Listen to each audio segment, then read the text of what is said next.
একটি গুরুত্বপূর্ণ আপডেটে তোমাদের সকলকে স্বাগত। তোমরা সকলেই জানো আজকে এনআইএস ডিএলএড নিয়ে একটি শুনানি ছিল কলকাতা হাইকোর্টে। অবশ্যই সেই শুনানিটি 4 জানুয়ারি থেকে এক্সটেনশন হতে হতে আজকে 9 জানুয়ারি শুনানিটা কিন্তু হয়।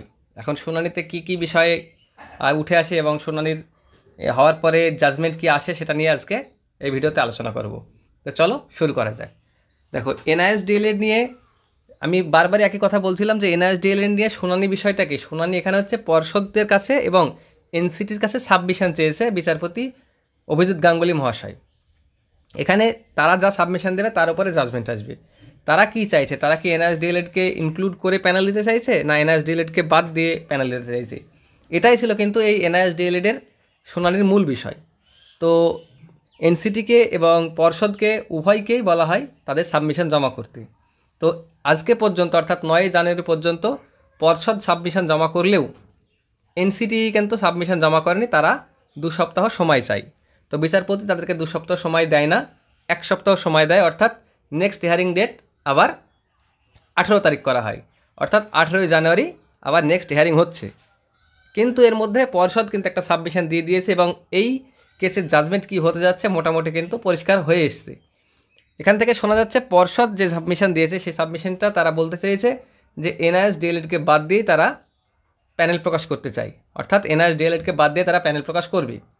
তো এনসিটিকে অবশ্য তাই করতে হবে, কারণ সুপ্রিম কোর্টের জাজমেন্টে এনআইএস ডিএলএড বাদ গিয়েছে। পর্ষদ কোনোভাবেই বলতে পারে না যে আমি এনআইএস ডিএলএডকে নিয়ে প্যানেল প্রকাশ করব, এবং এনসিটিও ঠিক একই কথা বলবে। এনসিটি হয়তো একটু সময় নিচ্ছে, এটাই বিষয়, তাছাড়া কিন্তু কিছু না।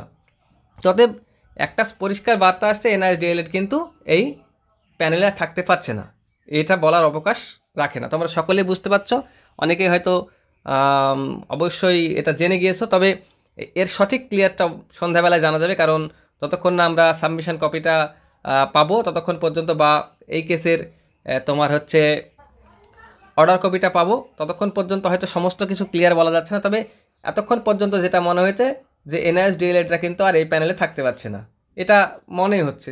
হয়তো জাজমেন্ট আসার অপেক্ষা। এবার এখানে একটা কোশ্চেন হলো, জাজমেন্ট না আসলে কি প্যানেল প্রকাশ হতে পারে? হ্যাঁ, হতে পারে।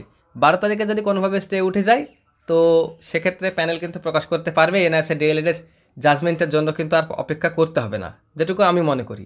আর বিস্তারিত আরও বড় ভিডিও আসবে, তখন বলা হবে। আর আরেকটা বিষয় নিয়ে তোমরা আলোচনা করছো বারবার, যে 11 তারিখে হিমা কোহলি ম্যাম বসছে না, তাহলে 12 তারিখে বসবে কিনা। দেখো, সুপ্রিম কোর্টে যে ইন্ডেক্স আছে সেই ইন্ডেক্সে গিয়ে জাস্টিসের উপস্থিতি দেখা যায়। তো সেখান থেকে হিমা কোহলি ম্যাম 11 তারিখে বসছে না ঠিকই, কিন্তু 12 তারিখের কোনো স্ট্যাটাস এখনও দেওয়া হয়নি। তো 12 তারিখের স্ট্যাটাসটা আসলে অবশ্যই ভিডিওতে জানানো হবে। Thank you. আজকের আপডেট এই পর্যন্তই।